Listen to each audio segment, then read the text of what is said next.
Welcome to Raising Awe Seekers, how the science of wonder can help our kids thrive. I'm your host, Deborah Farmer Kris.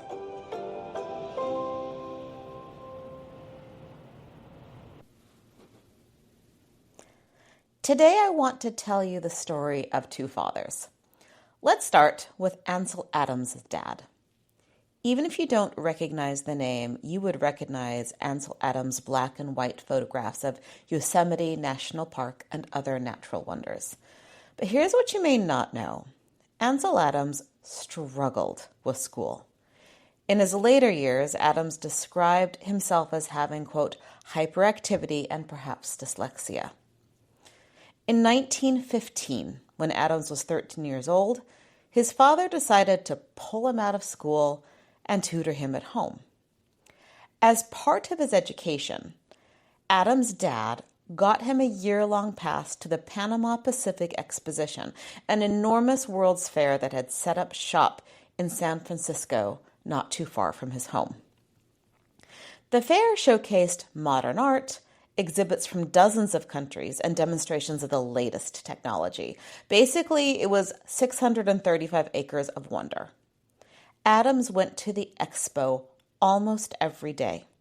He saw the Model T car, airplane shows, and the first mechanical milking machine.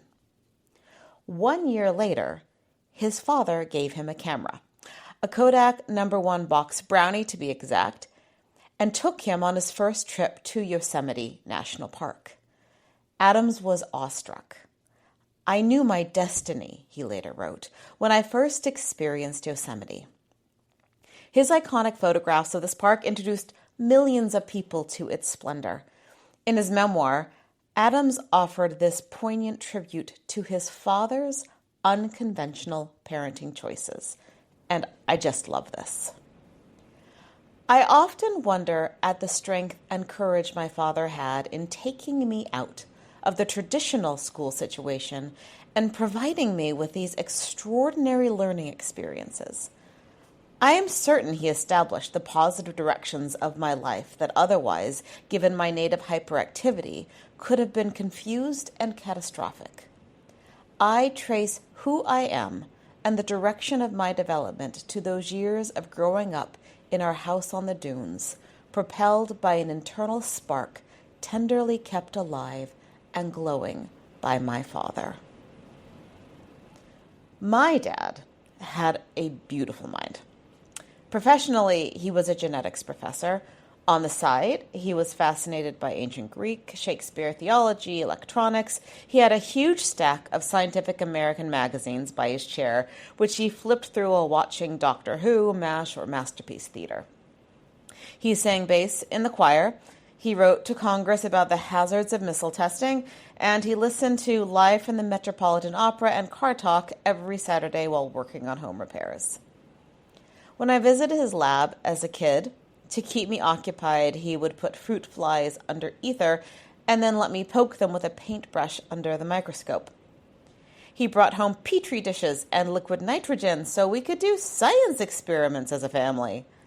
When I declared I wanted to be a geologist at the ripe age of 9, he took me to his alma mater, Caltech, to introduce me to a geology professor, because why not?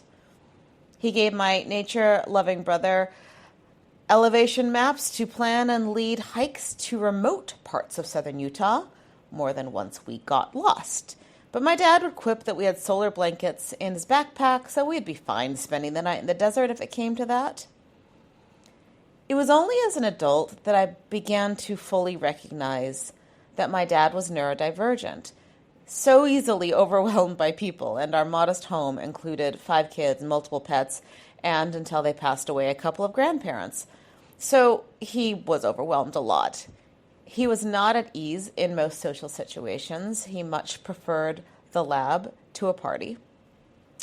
In his mid-50s, my dad self-diagnosed with ADHD and OCD, and with a scientist's trial and error, he found a dosage of medication that made his last 10 years a little easier.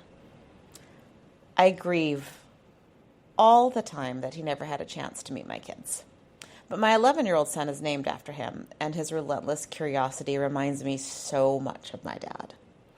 Last night, when I went in to enforce lights out, I noticed a sketchbook page filled with intricate, interconnected lines and symbols.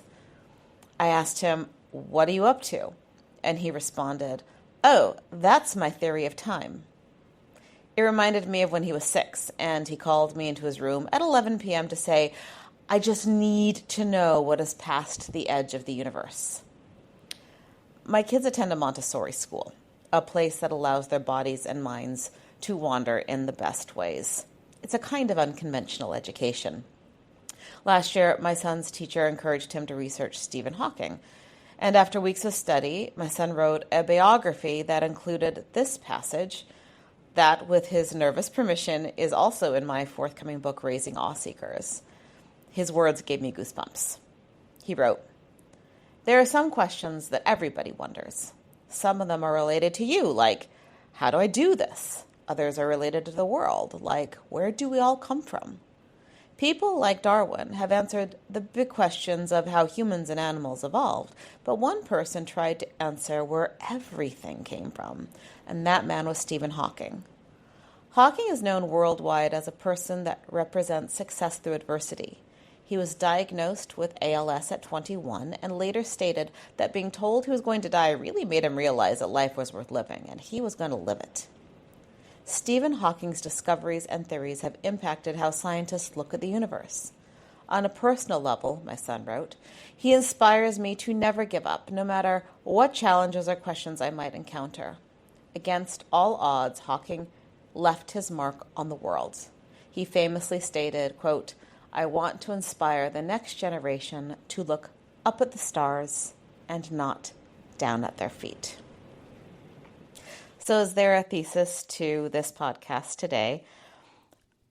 Mostly I think there's something here about fathers and big ideas and unconventional learning and parenting, about intellectual wondering and wandering, about recognizing beautiful minds of all types, about taking time to look up from your feet toward the stars. Thanks so much for listening.